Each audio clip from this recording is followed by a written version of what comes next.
Thank you so much for joining me. I wish I could be with you in person, but I can't, so we're going to do it this way. Video's the next best thing to reality, they say.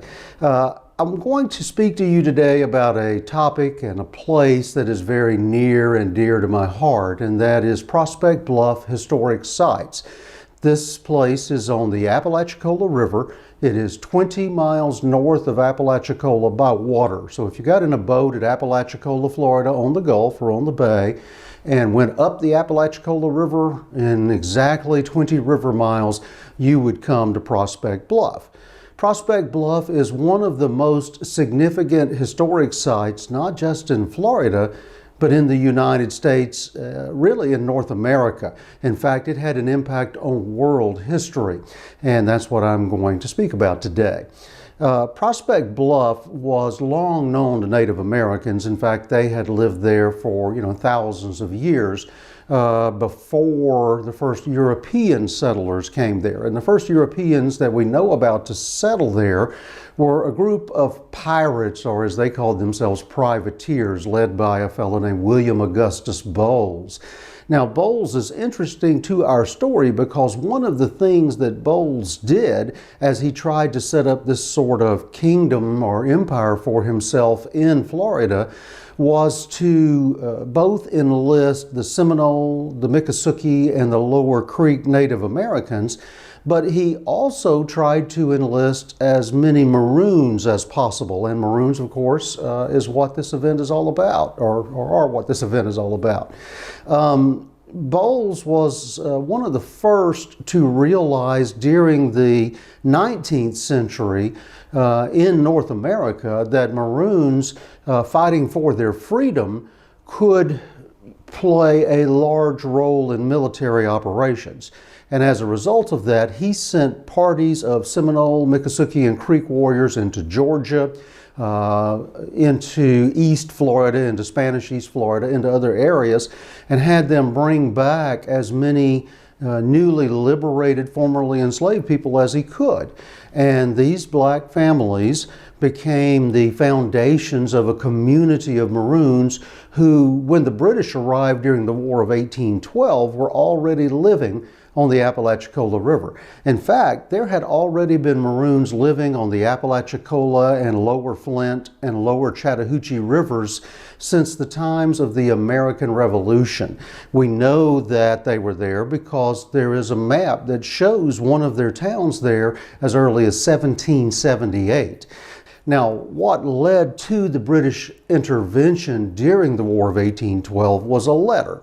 And this letter went out from Pensacola, but it was sent by a group of Seminole chiefs.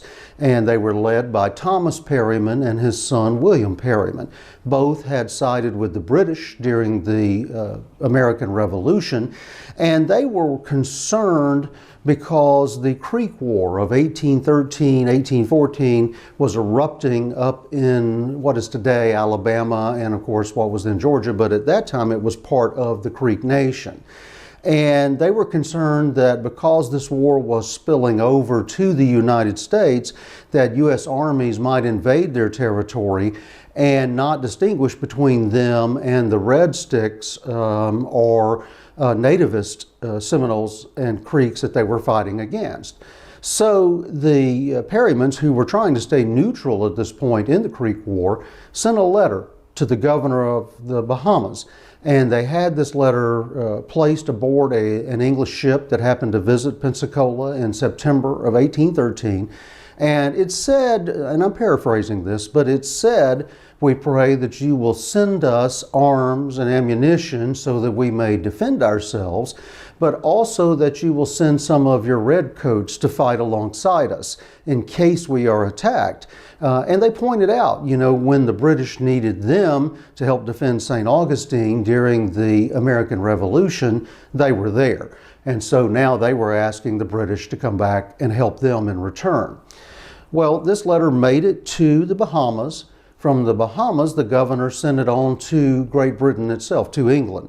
And in England, the War Cabinet considered it, they looked at the possibilities, and they realized there's something to this idea of expanding the War of 1812 to open a new front. And you have to remember, this is at the time that the British were pretty much rampaging up and down the Atlantic coast of the United States. They were burning Washington, D.C. They were getting ready to attack Baltimore. You had all of these kind of things going on. And they had largely won the war up on the Canadian frontier. So now they thought, what can we do that would really hurt the Americans and bring them to their knees and end this war? And they realized that the best way to do that would be by capturing New Orleans and Mobile on the Gulf Coast, blocking the mouth of the Mississippi River, and cutting off all commerce going into the back country of the United States. And the back country at that time was what today we know of as Kentucky and Tennessee and Ohio and those areas.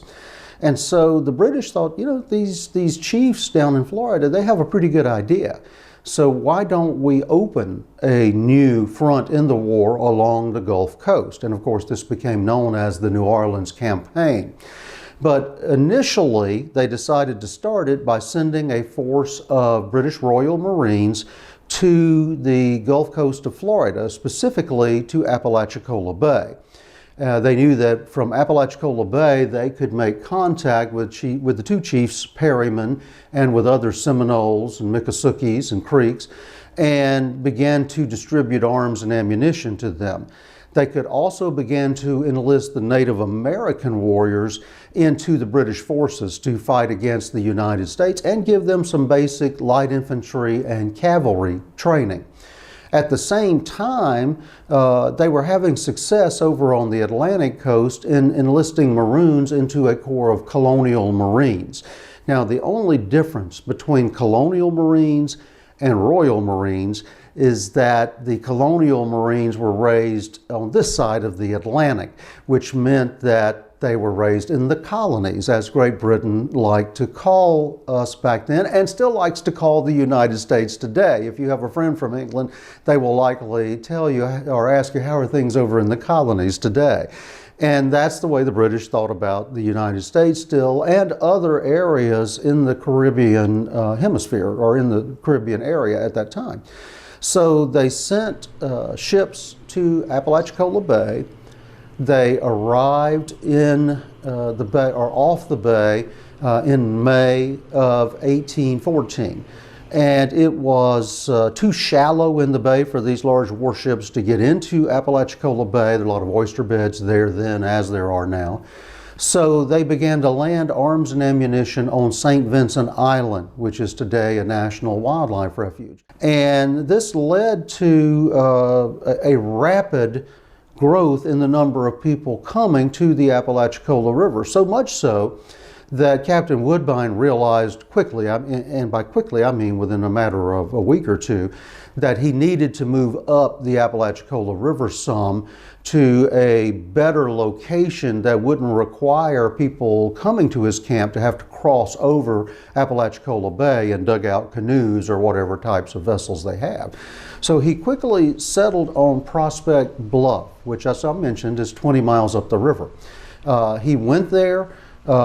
This was already the site of a trading post operated by John Forbes and Company, which was an English or British trading company, but it operated in Spanish Florida with a license. There he built a gunpowder magazine, a magazine for storage of arms and ammunition, and began to recruit. Woodbine soon moved to Pensacola. He was followed by Lieutenant Colonel Edward Nichols, then a major in the British Royal Marines. He was called Fighting Nichols because he had fought hand-to-hand in over 100 actions with the British, fighting against Napoleon and against Napoleon's allies in Europe. He had fought in the Caribbean, and now he's here at Prospect Bluff, Florida. He said that the sight that greeted him was inconceivable, that the people there were mere skin and bones because they were starving. He said he spoke to one old Red Stick Creek warrior and asked him, "Grandfather, can you show me the way to the enemy," meaning the United States? And that the elderly man replied, "I'll never forget it because it's marked by the graves of my dead children.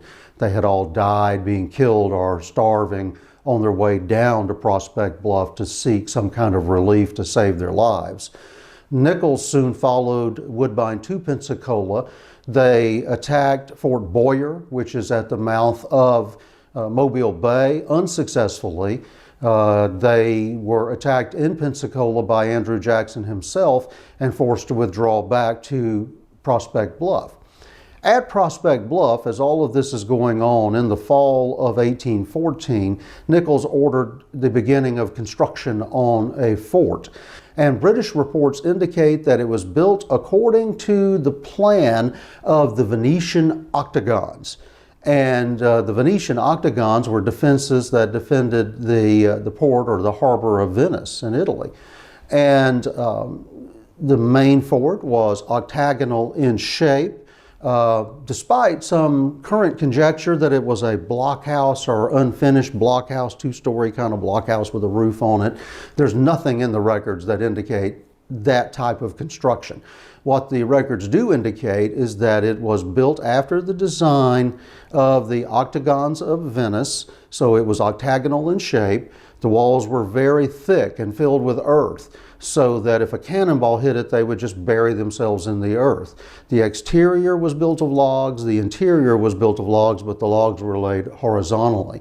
On the roof of the structure, according to the eyewitness reports and the British reports, cannon were mounted facing around. And it was between 15 to 18 feet tall. When you add that to the bluff, that gives it a height of about 30 feet over the river from the elevation of these cannon. Around this octagon, he had built a large outer entrenchment, and you can see that on the graphics that we are showing you now, what that looked like. And it was designed as a place for infantry to position itself should the fort be attacked.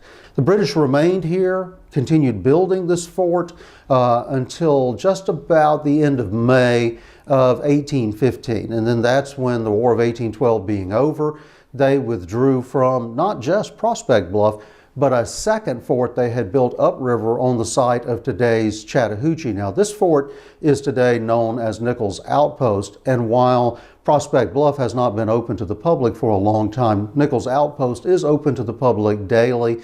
It's located at River Landing Park in Chattahoochee, and you can visit it anytime you like.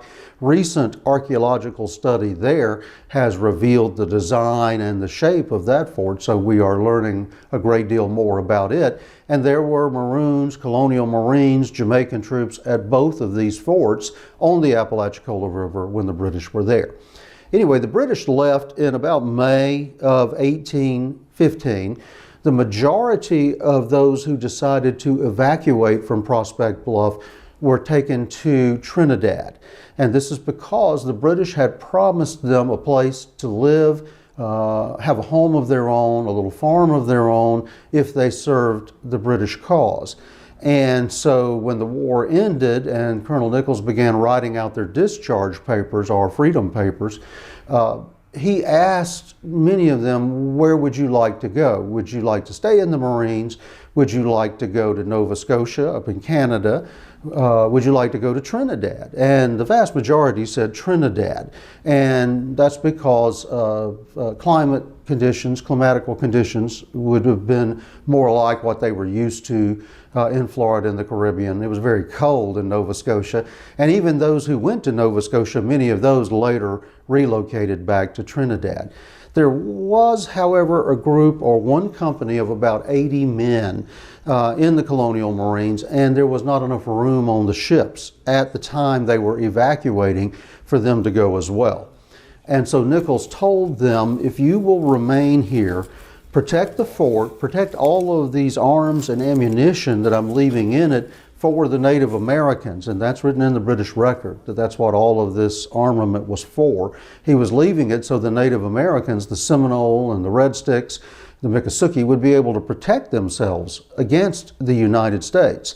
He left cannon for them. He left thousands of muskets. He left, hundreds of barrels of gunpowder. All of these type things were left at Prospect Bluff, but British records indicate they were being left for the Native Americans.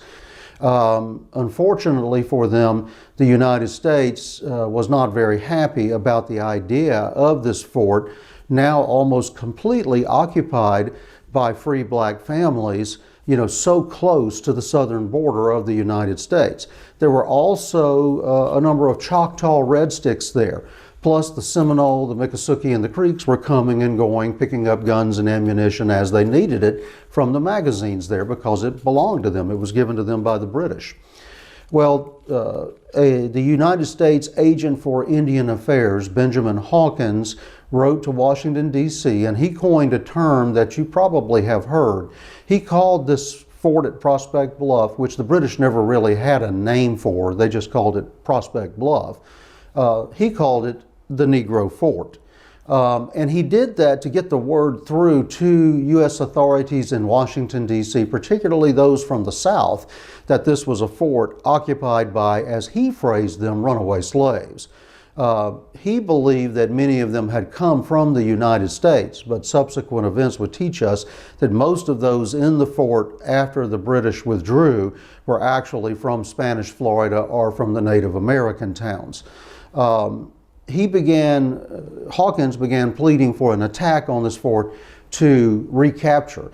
The reason, or at least one of the reasons he was so adamant about attacking this fort, is that a number of people that he had claimed to own were living there. They had gone there, they had self-liberated, they had gone to Prospect Bluff, and they were living in freedom there, and he wanted them back enslaved working for him. Well, the word got through. Major General Edmund P. Gaines, for whom Gainesville, Florida is named, began a campaign against the fort. Gaines established a series of forts down the Chattahoochee River, which is one of the tributaries of the Apalachicola, and he arranged for 2 U.S. Navy gunboats to escort supplies for those forts around through the Gulf of Mexico, from New Orleans and from Pass Christian, all the way around to Apalachicola Bay. The gunboats were ordered if there was resistance. As they started up the Apalachicola River, they were to attack and destroy the fort. The U.S. troops that Gaines sent to Camp Crawford, which later became Fort Scott, very near the Florida-Georgia border, were given the same orders. If there was any attempt to oppose the passage of these ships up the Apalachicola River, they were to attack and destroy the fort. These orders fell into the hands of Lieutenant Colonel Duncan Lamont Clinch. Fort Clinch, if you've ever seen it at Fernandina Beach, is named for him. Clinch went down the Apalachicola River in July of 1816. The boats came around as well. They surrounded the fort. The occupants of the fort, now led by Garrison, who had been the sergeant major of the fort under the British, a very high-ranking non-commissioned officer, resisted them. Fighting broke out, and there was actually a ground battle. Inside the fort, about 300 Maroons and about 20 to 30 Choctaw remained. This includes men, women, and children. Of the men, there were somewhere around 80 to 100 at most. The rest were women and children, and about the same proportion among the Native Americans. Clinch asked McIntosh and some of the other chiefs to go up to the fort with a demand for its surrender. Garrison responded with a cannon shot, which was a very clear signal that he was not going to surrender, that he and the occupants of the fort were prepared to fight to the death for their freedom. In fact, he even told them, if I cannot defend the fort, I will blow it up myself before I let you have it. The battle continued for 7 days. Every time the U.S. forces would poke their heads up around the fort, the Maroons in the fort would unleash all kinds of fury on them with artillery, with rockets, with everything in their armament. And they kept the U.S. forces pushed back nearly 1 mile around this fort, which was about the effective range of the artillery that was aimed inland. On the 27th of July, the gunboats came up within range. They had by this point convinced themselves that the fort was too strong for them to carry with the number of troops they had and with the size of cannon they had. So the gunboats decided to come up and fire some ranging shot to get a good idea of ranges from different points on the river to the fort. And so they were really positioned. You may have seen the painting that shows them right off the fort in the river. They were actually 2 miles downstream when this last day of the battle began. And they began firing from 2 miles downstream. Garrison and the gunners in the main battery of the British fort, which was a water battery, kind of an angular battery right out in front of the octagon, began to fire back with heavier guns than the United States had. There was a brief but intense exchange of cannon fire between the two sides. The fifth round of fire, a hot shot, it was a 9-pound cannonball, because that's the only size cannon they had on the gunboats, and that meant it weighed 9 pounds, was fired from gunboat number 154, which was commanded by Sailing Master Bassett. According to eyewitnesses, it sailed through the air and struck a tree. From that tree, it ricocheted and was propelled down into the center of this octagon, the central citadel part of the fort. Some people call it the magazine, but it was much more than that. It was actually a place of final refuge, a place where they could get in and fight it out if worse came to worse, they were going to get in the octagon. Garrison had moved all the women and children into the octagon. In fact, some of the women were helping to fire the artillery. They were fighting for their own freedom. One of them said that it struck a tree. It landed in the center of this octagon, which was not covered with a roof, was not a blockhouse. It was an open fort with thick earthen walls. It landed in the center of that, where some women and children were filling bags with gunpowder from buckets that they had brought out of the magazine. This red hot shot set off these bags of powder. That then started a fire that quickly communicated right through the unfortunately open door of the magazine. And when that happened, the fort exploded. Hundreds of barrels of gunpowder, rockets, explosive shells all went off. The devastation was just horrific. Of the 300 and an unknown number of people inside the fort at the time, the United States estimated that 270 were killed instantly. You will see statistics that place one account that places the number at 60, but that account is clearly assessing the number of men number of male Maroons who were killed in the explosion. Did not include the women and children. When you add the women and children, you come up with a number of around 270. The United States said that 50 were wounded, and they cared for them, in their words, as best they could. However, there were more wounded than that, we know. The United States was apparently only counting the ones who they felt were still healthy enough that if they recovered, they could be returned to slavery. They didn't count the ones who were mortally wounded or so grievously wounded that they had no more monetary value to the United States. This was basically a big slave catching expedition. There's no other way to phrase what this was.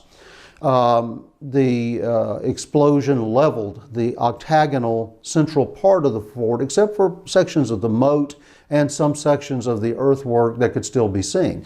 The outer works that I've described to you, the outer entrenchment, survived it. It's still there today. If they ever get Prospect Bluff reopened, it's been closed for over 6 years now, you will be able to go there and you can see this outer entrenchment for yourself. You can also see the moat that surrounds the central octagon where the explosion took place. You'll see other earthworks there that look very pristine. Those are from Fort Gadsden, which was built 2 years after this. And it was not actually built on the site of the explosion. It was built kind of off in front of it.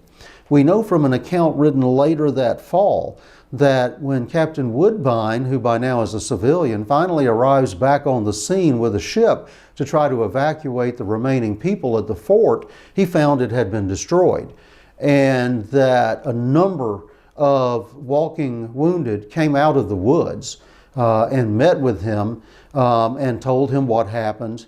They described the battle, but they were also survivors of this explosion that have been forgotten by history, and they remained in Florida. Some of them boarded Woodbine's ship. They were taken around to Nero's Town or Bolex Town on the Swanee River. Others remained in the area, and there are still a few families along the Apalachicola River who trace their ancestry back to the Maroons of Prospect Bluff. It's a very fascinating story, and they have handed down memories of what one of their grandmothers called the Black People's Fort of Freedom and the day that the Americans bombed it. If you'd like to learn more about Prospect Bluff, there's my book, of course, and there are many other books about it. I encourage you to look at all of them, and you'll learn something different from all of them. Also, you can visit us on YouTube at youtube.com. Just do a search there for Twoegg TV. You spell that out, T-W-O-E-G-G TV. And you will find many other stories that we've done about Prospect Bluff, including a really nice mini documentary that I think you would enjoy about it. In addition, you can visit our website at twoeggtv.com. And again, that's all spelled out, twoeggtv.com. I'm Dale Cox. I hope you have enjoyed this as much as I have. I would have enjoyed it even more with you in person. But if you have questions, everyone there will be happy to give you my email address, and you can email me if you like, and I'll be glad to respond to you. Or you can visit our website and just click the Contact Us button, and we'll get your questions or comments that way. Or you can go onto our YouTube site and just comment on the stories there, and we'll respond to them there. Thank you very much. I hope you have a wonderful day.